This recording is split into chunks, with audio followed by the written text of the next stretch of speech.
sua apresentação ou outra coisa está aqui disponível. Então, vamos lá.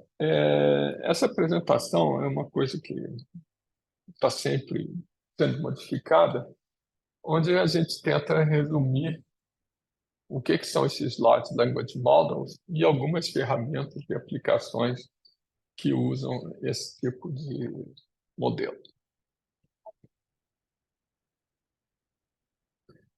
Bom, eu vou falar de uma introdução, falar alguma coisa do que são Transformers, e aí resumir um pouco três tipos de Large Language Models e aplicações. Provavelmente eu vou parar aqui pelo meio, porque a apresentação é bastante grande e a gente continua na semana que vem. Bom, então, relaxem e se distraiam, que nós vamos começar. Essa coleção de referências aqui pode servir de base para o resto do curso, mas, de novo, são referências que precisam ser atualizadas continuamente.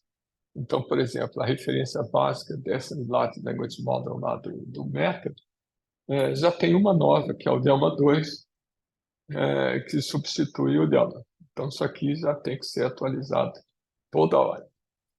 Bom, para a gente entender do que eu estou falando, é bom a gente dar um passo atrás e, de alguma forma, relembrar como é que a gente poderia classificar as aplicações de processamento de linguagem natural por tarefa. Então, talvez a tarefa mais útil seja a tradução, simplesmente, né? Quando eu falo que o modelo é preparado para tradução, significa que o modelo recebe como entrada um documento de uma certa língua e produz um outro documento em outra língua, supostamente a tradução do documento de entrada. Então, isso é um negócio bastante tranquilo.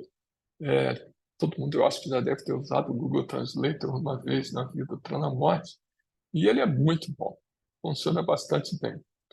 Aliás, um algoritmo que outro dia o Luiz André estava falando, um amigo meu, se você está com o inglês meio enferrujado, a coisa mais fácil que você tem para fazer é escrever o seu paper aos poucos. Você abre o Google Translate, coloca o texto em português e manda ele traduzir para inglês. Pega o texto em inglês e ainda passa pelo Grammarly para dar uma arrumadinha e depois coloca dentro do Overleaf ou coisa parecida, né? É muito bom.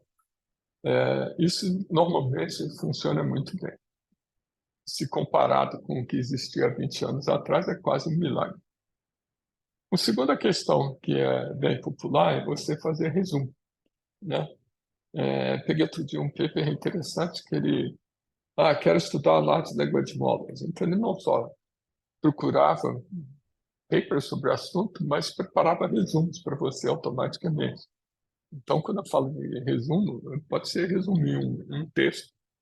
Tipicamente, a gente vai fazer o abstract de um paper e pede para o ChatGPT fazer um resumo. E o abstract não sai muito ruim, não. Sai bastante bom. Ou pode ser simplesmente uma coleção de textos, onde a coisa aí fica mais complicada, que a gente está tentando criar um resumo daquele conjunto de documentos, né? Uma outra aplicação bem popular é polarização, ou sentiment analysis. Você tentar identificar se aqueles comentários são a favor ou contra um determinado assunto, se os comentários são negativos ou positivos. Isso é uma coisa bem esquisita, porque a gente pode imaginar que os comentários podem ter sarcasmo, podem ter outras figuras de linguagem que tornem bastante difícil a gente entender se aquela afirmação é positiva, ou favorável ou não favorável. Mas, dependendo do que seja, isso aqui pode funcionar relativamente bem. Outra coisa que pode ser uma aplicação bem mais sofisticada é a questão de inferência. Você coloca uma série de afirmações e pergunta se uma outra afirmação é consequência lógica daquelas primeiras, ou se uma outra afirmação contradiz as primeiras. Então, isso é uma coisa muito mais sofisticada. Tudo isso daqui está ao alcance das ferramentas que a gente tem hoje. Tem umas tarefas bem mais especializadas que também são úteis, por exemplo, para processar consultas em cima de um banco de dados. Uma delas é você, dado uma sentença, reconhecer naquela sentença quais são os termos que nomeiam entidades do mundo real. Então, isso aqui tem cara de ser nome de um lugar. Isso aqui tem cara de nome de ser uma pessoa. Isso aqui tem cara de ser o código de um produto. Então, você treina um modelo para ele identificar ou classificar os termos dentro de algumas classes, né, que representam entidades. Em oposição a isso, ou complementarmente a isso, você pode ter modelos que identificam o relacionamento entre as entidades nomeadas. Um exemplo que eu costumo dar Liz Taylor era casada com Richard Burton. Então, Liz Taylor é uma entidade, Richard Burton é uma outra entidade do tipo pessoa, e o que está no meio das duas ocorrências, casado com, é um relacionamento entre aquelas pessoas. Então, da mesma forma que você gostaria de identificar as entidades nomeadas, você pode querer identificar o relacionamento entre elas e, eventualmente, pegar texto e estruturar aquele texto num gráfico de conhecimento. Tá? Tem alguns papers mais recentes que tratam esses dois problemas ao mesmo tempo. Eles analisam a sentença e vão reconhecendo as entidades e os relacionamentos no mesmo modelo. Por incrível que pareça, isso funciona bem. Uma outra tarefa bastante tradicional é descobrir do que os pronomes estão falando. Por exemplo, essa frase aqui em inglês, John made sure to thank Susan for the help she had. Bom, essa frase, o she aqui tem duas opções. Ou she se refere a John, ou esse pronome se refere a Susan. Agora, faz toda a diferença do mundo. Quer dizer, o John thank Susan for the help she had given or she hadn't received. O received, aparentemente, se refere a John. O she se refere a John. Given se refere a Susan. Num texto bem escrito, isso aqui são duas sentenças, né? Esse aqui é o sujeito da primeira, que termina aqui. Aqui é uma outra frase que tem um outro sujeito, o she. Num texto bem escrito, quando a gente tem uma situação dessas, o pronome da segunda deveria se referir ao sujeito da primeira. Então, se isso aqui fosse uma frase bem escrita, o she se referiria a John. Mas pode não ser, pode ser uma frase mal escrita. E aí o she se referiria a Susan. Esse é um problema bem chato da gente tratar, mas que num texto corrido ele acaba sendo importante, né? Uma espécie de generalização desse problema seria você associar papéis semânticos aos termos que ocorrem numa sentença, né? O aeroporto Santos Dumont ficou fechado anteontem. Bom, anteontem, acho que foi segunda-feira, não me lembro, ou sexta-feira. Então, o termo anteontem ou sexta-feira se referia a quando? O where poderia ser o próprio aeroporto Santos Dumont. E o tempo fez alguma coisa, provocou, né, o fechamento do aeroporto Santos Dumont. Então, você dá uma sentença e tenta descobrir papéis semânticos para o termo da sentença. Isso é muito mais geral do que esses outros três problemas aqui, mas é igualmente importante, né? Então, aqui a gente já tem 8 tarefas específicas de processamento de sentenças em linguagem natural. Tem uma última aqui que é possivelmente a mais interessante do ponto de vista de quem está querendo aplicar essas tecnologias, que é criar um chatbot, ou criar um sistema de perguntas e respostas que interaja com o usuário. Esses sistemas tipicamente aceitam perguntas em linguagem natural e produzem respostas em linguagem natural. Só que a resposta a uma pergunta não depende apenas daquela pergunta, ela depende de todo o diálogo anterior, de todas as perguntas feitas anteriormente e de todas as respostas dadas anteriormente.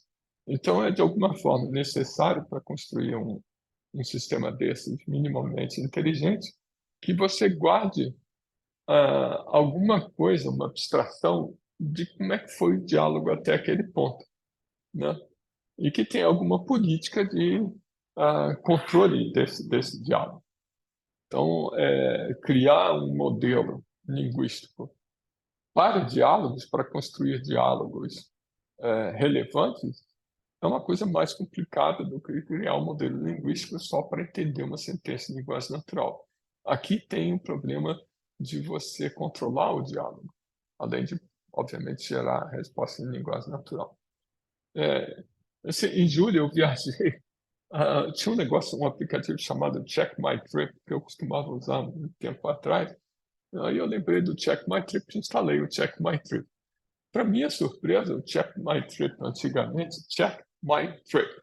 De antigamente, você dava o código da reserva e o sobrenome do passageiro, e ele buscava os dados daquela reserva e ficava te avisando quando, sei lá, quando o avião estava atrasado, ou qual era a porta de embarque, essas coisas, né? E há tempos atrás, o Check My Trip era uma sequência de formulários. Formulário para você dar informação original, formulário, um form para você receber resposta, por aí afora. Para minha surpresa, o Check My Trip hoje é um chatbot, né? Ele interage com você. Eu sou por favor, me dá a sua reserva. Por favor, me dá isso. Por favor, me dá aquilo. E fica pedindo informação, como se estivesse passeando pela consulta, né? Até formular a consulta, ele te devolve informação sobre forma de frase em linguagem natural. Existe um monte desses chatbots por aí afora. Esse do Check My Trip foi apenas algo que me surpreendeu um pouco. Eu não imaginava que eles tivessem mudado completamente a interface da aplicação. Mas isso aqui está bem em moda hoje em dia. Bom, esses modelos linguísticos, se vocês notarem aqui, todas essas frases que tem um azulzinho claro, começa com the model, o modelo faz isso, o modelo faz aquilo, o modelo faz aquilo outro. Então, no fundo, o que a gente está dizendo aqui é que eu posso classificar ou especializar modelos linguísticos para tarefas específicas. Tá? Então, isso é uma forma de classificar os modelos. Bom, agora, como é que esses modelos evoluíram? 50, 70 anos atrás, esses modelos linguísticos eram essencialmente o que os linguistas faziam. Era um conjunto de regras que provavelmente alguma hora vocês devem ter visto no ensino médio para fazer análise sintática, ou basicamente para descobrir quem é o sujeito, verbo, predicado, aquelas coisas. Então, há muito tempo atrás, os sistemas, esses modelos linguísticos, eram modelos baseados em regras criadas por linguistas, né? Isso, até final de 70, era assim. Aí começaram a aparecer sistemas que davam para você, sistemas que ofereciam maneiras de você escrever essas regras e executar as regras. Prolog pode ser visto como uma coisa dessa, né? Prolog, que talvez vocês vejam no curso de inteligência artificial, uma das boas aplicações dele é processar a linguagem natural. Mas, essencialmente, o que uma aplicação Prolog estaria fazendo é simplesmente oferecer uma maneira de o usuário escrever as suas regras e uma maneira de executar aquelas regras, né? Então, não mudou muito daqui para cá, simplesmente aqui tem um apoio computacional.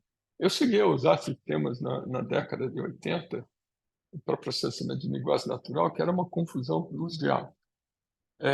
Nem me lembro mais como é que era o nome do sistema, mas você escrevia um monte de regras que, no final das contas, você não tinha a menor ideia do que o sistema estava fazendo, de tão confuso que ficava. Então, aqui é sempre uma questão de vamos aumentar a expressividade das regras e deixar o usuário escrever o que ele quiser, mas no final você não sabe mais o que está acontecendo. Então, não era algo lá muito útil. Mas isso era assim até 30 anos atrás. Depois o pessoal começou a desenvolver redes neurais para fazer essas tarefas. Então, o modelo linguístico, na verdade, era uma rede neural de um jeito ou de outro. E até bem pouquíssimo tempo atrás, existiam arquiteturas de redes neurais bastante razoáveis para você implantar algumas daquelas tarefas, né? Análise de sentimento, por favor, por exemplo, tem um monte de modelos por aí afora. Só que o problema é que eram modelos desenvolvidos especificamente para cada uma daquelas tarefas. Bem mais recentemente, ou seja, estou falando nisso de 5 anos para cá, esses modelos começaram a melhorar. Então, você começou a ter não uma rede neural, mas uma arquitetura envolvendo várias redes neurais, capaz de executar aquelas tarefas que eu elenquei para vocês de uma forma muito eficiente. Então, os tradutores de linguagem natural que o Google usava, por exemplo, ou que usa até hoje, né, estão baseados em modelos linguísticos consideravelmente robustos e eficientes. Mas isso é coisa bem mais recente. O que aconteceu é que esses modelos começaram, essas arquiteturas começaram a ficar coisas muito grandes. E aí receberam esse nome de Large Language Model. Então, no fundo, a gente está falando de uma arquitetura baseada em redes neurais, não é uma rede neural só, não é um tipo de rede neural, mas é uma arquitetura que envolve várias redes neurais e que, de alguma forma, pode ser treinada de uma forma adequada para resolver aquelas tarefas ou algumas daquelas tarefas. De uma forma mais precisa, a gente está falando de arquiteturas baseadas em redes neurais que são muito grandes. Aqueles modelos que eu citei no planejamento, o Llama, o Lambda, o GPT, ou coisa assim, são modelos que têm bilhões de parâmetros. Tem modelos com 500 bilhões de parâmetros. Então, são coisas extremamente grandes.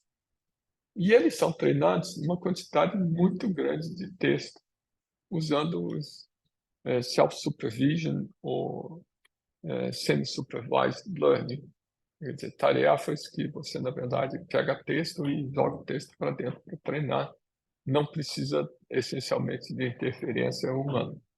Então, os LLM, de uma forma abreviada, né, usando em inglês Large Language Models, eu vou falar LLM. Os LLMs, no fundo, a distinção básica deles é que eles são muito grandes e são treinados em uma quantidade muito grande de texto, né? A coisa interessante é que, em lugar de você desenvolver um LLM para sentiment analysis, um LLM para uma tradução automática, você, na verdade, tem um só LLM que é sintonizado para tarefas diferentes. Então, enfim, esse modelo gigantesco é feito de uma vez só, e depois você faz um fine-tuning daquele modelo para tarefas específicas. Por exemplo, o sentimento analysis, você vai pegar o LLM e acoplar na saída dele um classificador, para dizer se os sinais daquela sentença indicam que a sentença é positiva ou negativa. Tá? Bom, esses LLMs, deixa eu dar uns exemplos aqui, eles são de duas naturezas. Umas que são LLMs mesmo, esse tal do Llama que eu falei para vocês, que é da Meta, e agora o mais novo deles, que é de menos de um mês atrás, o Llama 2, é da Meta também. Esses dois aqui fazem uma diferença muito grande dos outros, porque eles são abertos, ou seja, você pode fazer download do modelo e usar comercialmente. Agora, são grandes, tá bom, você vai ter que se preocupar em o que você faz com aquele troço tão grande. Mas se você quiser, você pode pegar um modelo e embutir na sua aplicação comercial que não tem problema. Esses outros aqui, o GPT, por exemplo, você não pode fazer isso. Então, de certa forma, o que a Meta está fazendo não é nenhuma bondade para os outros, é simplesmente para torpedear o GPT ou o Lambda do Bard.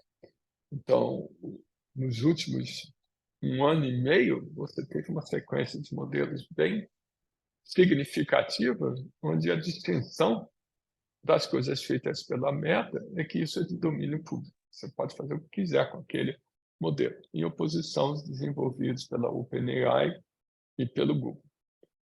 O que é esse negócio de CM e LLM? Aí tem outra distinção.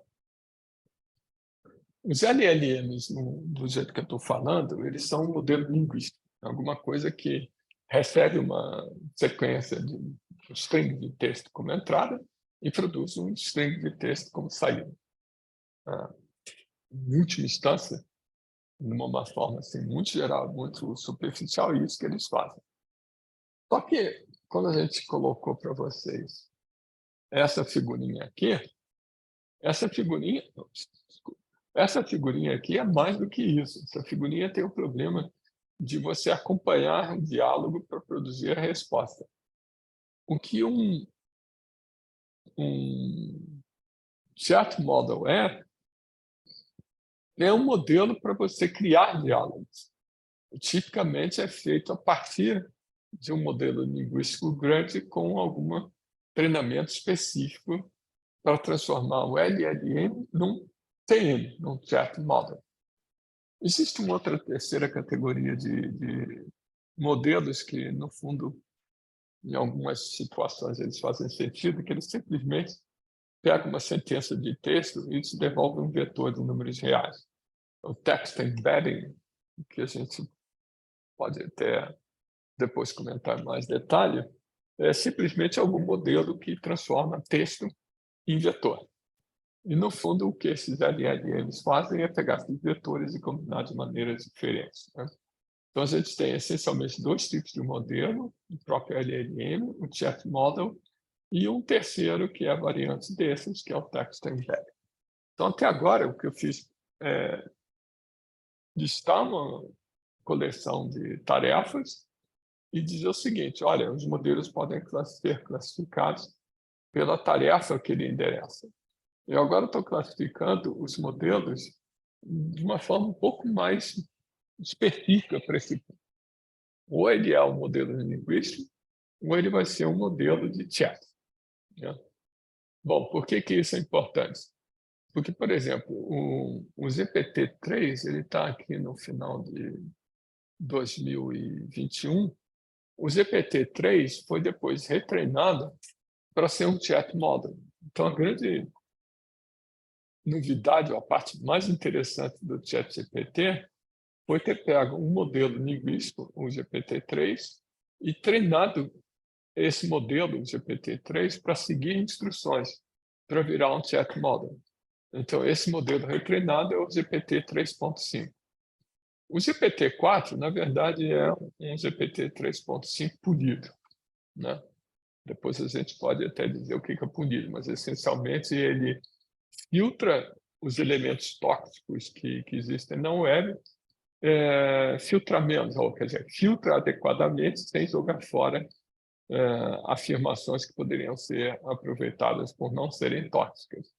Então, aqui do 3.5 para o 4 é só um refinamento de treinamento. O Llama para o Llama 2 é mais ou menos a mesma questão, um treinamento melhor, só que o Llama não era disponível publicamente, o Llama 2 passou a ser. O Google mudou de nome, né? Antigamente chamava BERT, aí depois teve um T5, que nessa timeline tem. O GPT é fácil de ver, né? GPT, GPT-2, GPT-3, GPT-J, GPT-3.5, GPT-4.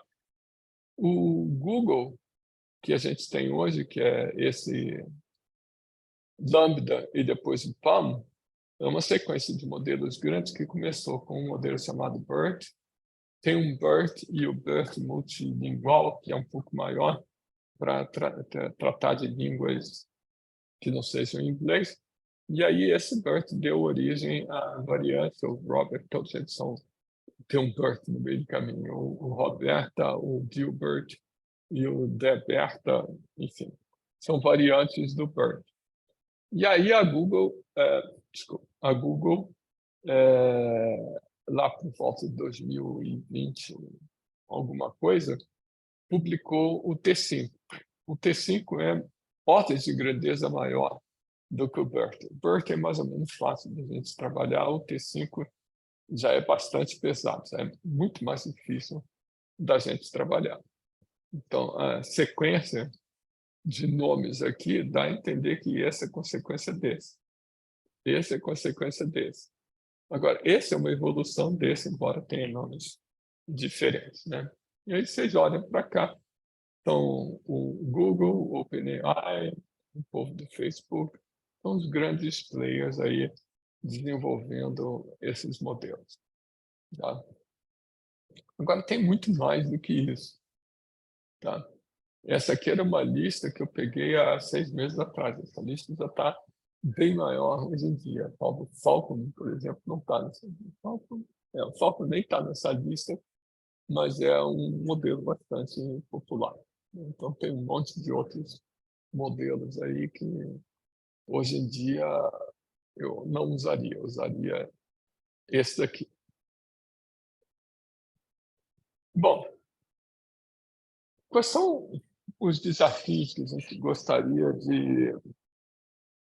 de endereçar, ou pelo menos que eu gostaria de entender como é que esse pessoal endereça? Esse pessoal que eu digo OpenAI e por aí afora. Primeira coisa, que para mim é bem importante, é você pegar um desses modelos linguísticos genéricos e fazer um fine-tuning desse modelo para um domínio específico. Em última instância, eu tenho ali, eu tenho um banco de dados.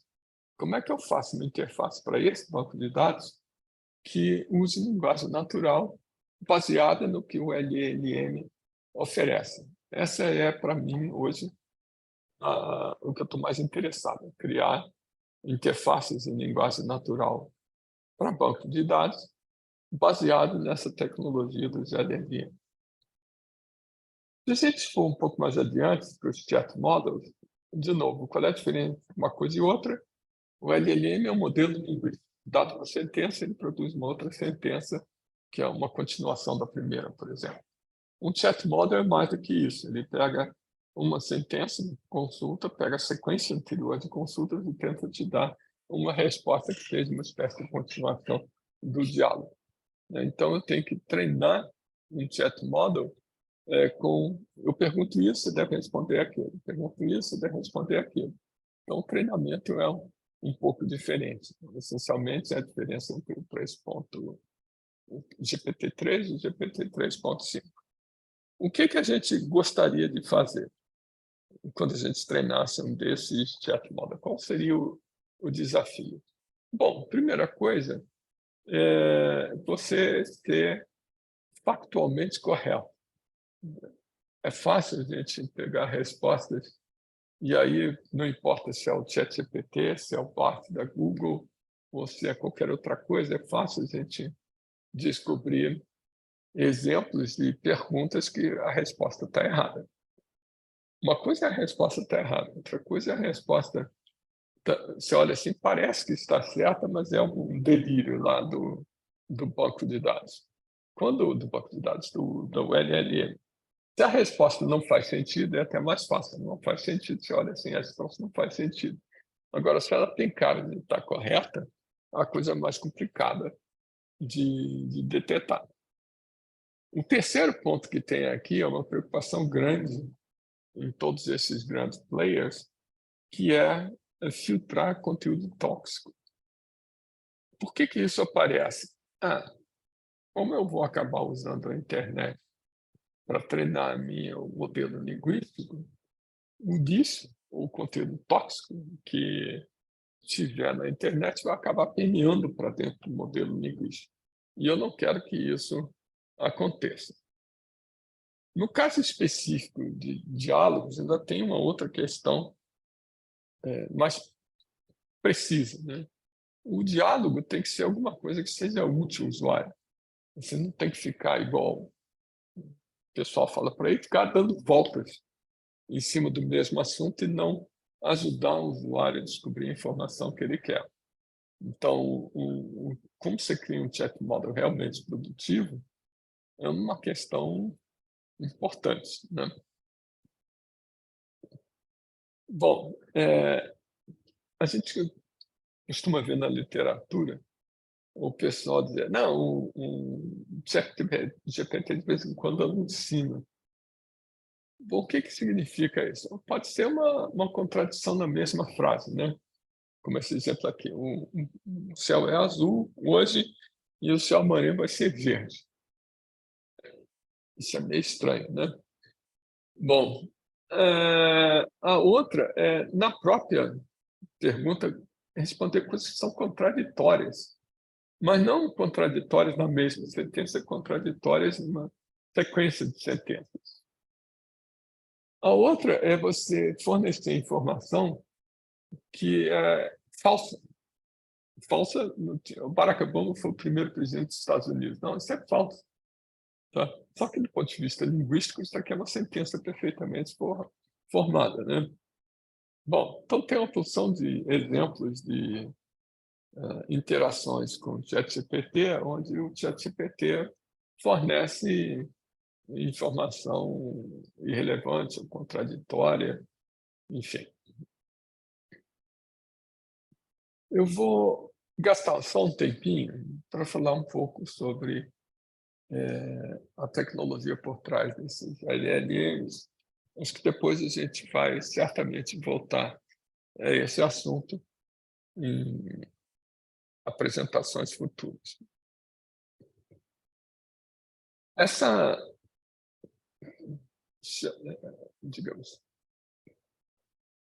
vamos chamar de evolução mais recente dos modelos linguísticos, tem a ver com redes neurais recorrentes.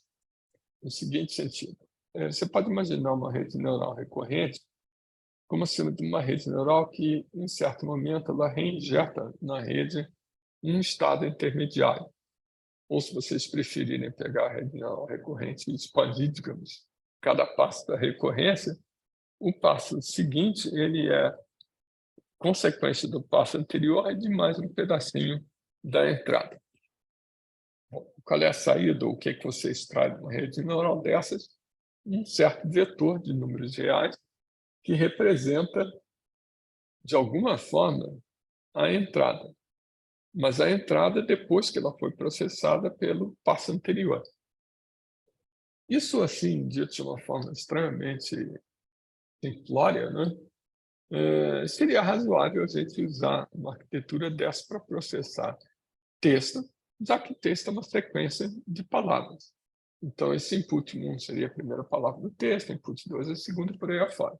Então, em princípio, a gente poderia criar uma arquitetura dessas com um certo número de recorrências para processar sentenças. E, de uma forma simples, isso faria sentido.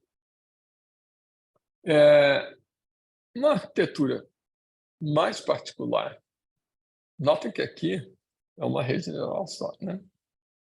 Uma arquitetura que usa essas redes neurais recorrentes, mas que não é uma rede neural, ela é uma arquitetura, um conjunto de redes neurais, típica para o processo de tradução, seria o que a gente chama de um encoder-decoder.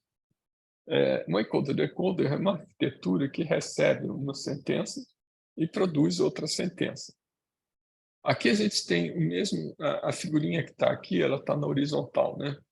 A figurinha que está aqui está na vertical, mas é a mesma figurinha, tá? Você tem várias redes neurais recorrentes, uma depois da outra, que vão processando as palavras de entrada da sentença e produz um vetor, que supostamente, esse vetor em preto aqui, supostamente representa essa sentença. Então, o papel do encoder é transformar sequências de palavras num vetor de números reais. O papel do decoder é fazer o contrário, é pegar esse estado e produzir uma sequência de palavras. Por exemplo, o azulzinho aqui, ele engole uma sentença em inglês e produz em estado. O decoder, esse vermelhinho aqui, ele vai pegar o estado e produzir uma sentença em alemão. Supostamente é a tradução dessa. Bom, essa arquitetura de encoder-decoder, sem a gente pensar muito, discutir muito, ela já tem digamos assim, um problema ou alguma coisa bastante estranha aqui. É esse estado. Quer dizer, o estado representa, esse vetor representa muita coisa. Ele representa a sentença inteira, ou seja, o estado representa uma sequência de termos, de palavras, né? Então, ele é alguma coisa que potencialmente pode perder muita informação, ou então vai ser um vetor muito grande. Tá? Então, uma ideia razoável é você introduzir uma coisa que é chamada de mecanismo de atenção. Apesar desse nome ser fantasioso, é uma coisa bem simples. Aqui a gente tinha um estado para representar tudo da entrada, e esse era o nosso problema. Então, que tal a gente produzir como saída do encoder uma coleção, uma coleção de estados? Então, o primeiro RNN vai pegar a primeira palavra e produzir um vetor. O segundo vai pegar a palavra seguinte e produzir um outro vetor. Então, esse vetor aqui depende da segunda palavra e do resultado, essa setinha branca aqui, né? Do resultado da primeira rede neural. E assim sucessivamente. Então, na verdade, o que está sendo representado através desses estratos 1, 2, 3, 4 é a palavra de entrada e a posição dela, e, de certa forma, a sequência de palavras anteriores àquela que está sendo processada. Então, state 2 depende de transformers de diálogo. Então, é mais razoável você imaginar que você consegue pegar esse monte de vetores e passar por dentro do decoder e produzir a sentença de saída. O problema é que cada uma dessas redinhas, aqui eu estou pegando só a cinza claro, cada uma dessas aqui vai receber como entrada não um único vetor, como aqui. Cada uma dessas coisas aqui vai receber como entrada todos os estados anteriores, produzidos pelo encoder. Isso pode ficar meio complicado da gente processar. Então, a gente cria um mecanismo que é o seguinte: cada entrada aqui recebe um parâmetro, um número real, que, de alguma forma, captura a importância daquele estado para produzir a saída. Então, esses pretinhos se referem a essa célula cinza. Mas cada uma dessas aqui tem, por sua vez, uma porção de arestas ligadas aos estados intermediários, né? Então, eu só estou representando aqui os dessa célula. Então, tem um montão de parâmetros aqui. O que o mecanismo de atenção diz é o seguinte: olha, as arestas com os pesos maiores são as que têm mais importância. Então, na hora de treinar essa arquitetura, você vai ter que treinar e descobrir os pesos todos desses redes neurais aqui e os pesos todos do mecanismo de atenção. Então, treinar significa descobrir esses pesos para maximizar a probabilidade de que, dada uma entrada, a resposta do decodificador é a tradução correta da entrada. Essa arquitetura resolve, nessa figurinha, resolve o problema da gente ter um único vetor para representar toda a entrada. Agora eu tenho um monte de vetores. Mas ainda tem uma outra questão aqui, que é mais ou menos clara. Quando vocês olharem para cá, são essas setinhas brancas. Quer dizer, essa célula aqui, essa RNN aqui, ela depende do resultado da anterior, e assim sucessivamente. Então, você não pode, de alguma forma, treinar em paralelo uma arquitetura dessas. porque cada passo, cada palavra da entrada depende de você ter processado a palavra anterior, então não dá para fazer isso em paralelo. Aí o pessoal cria uma outra arquitetura, mais simples ainda, que é o seguinte: então você não tem um mecanismo de atenção aqui para a saída, então põe um mecanismo de atenção para a entrada também. Então, e aqui o Feed Forward Network é uma rede bem mais simples. Essa Feed Forward Network vai ter como entrada todas as palavras da sentença inicial, atenuadas ou não, dependendo dos pesos dados a esse mecanismo de atenção, a essas arestas aqui. Então, o mecanismo aqui é essencialmente a mesma coisa que a saída. Tá? Só que, diferentemente dessa arquitetura, essas setinhas brancas desapareceram. Não tem, tudo ficou no mecanismo de atenção. Né? Então, não tem aquelas setinhas brancas aqui, não tem aquelas setinhas brancas aqui, tudo ficou no mecanismo de atenção. Então, eu tenho que treinar essa arquitetura e descobrir quais são os pesos desses mecanismos de atenção daqui e daqui, e os pesos dessas feed-forward networks do encoder e decoder. Ora, isso aqui dá para treinar em paralelo. Tá? Então, isso aqui, de uma forma extremamente simplória, é chamado de um transformer. Então, um transformer não é uma rede neural. Transformer é uma arquitetura com uma cara semelhante a essa que eu estou mostrando aqui, de forma extremamente simplória. Então, o importante é que esses caras podem ser, essa arquitetura você pode treinar em paralelo. Tá? Bom, eu acho que eu não coloquei aqui. Não coloquei aqui. Mas o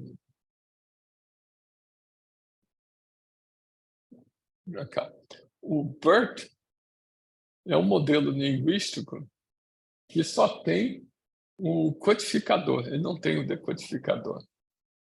O GPT é um modelo linguístico que só tem o decodificador, não tem o codificador. Então, esses modelos linguísticos aqui, eles são metade de um transformer. Mas, de forma geral, é isso aqui que a gente está falando, porque por parte dos panos, de uma forma assim, bem grosseira, é o que é um Large Language Model. O Large Language Model é um transformer que é uma coisa que tem uma cara parecida com isso que eu estou mostrando aqui. Parte da curiosidade dessa primeira fase do curso, onde a gente estuda esses Language Models, é descobrir, até onde a gente puder, exatamente qual é a cara do transformer que o modelo está implementando. Bom, deixa eu ver aqui. Deixa eu terminar esse papo de hoje, voltando para uma outra questão. Nota que eu estou dando background. Background significa falar um pouquinho de coisas que mais adiante podem ser importantes. Outra coisa que eu tinha comentado é que existe uma diferença grande entre o modelo linguístico e um chat model, um modelo conversacional. Né? Então, lembrando aqui essa figurinha, recebe como entrada uma sentença, produz uma sentença, só que a saída depende do que aconteceu antes no diálogo.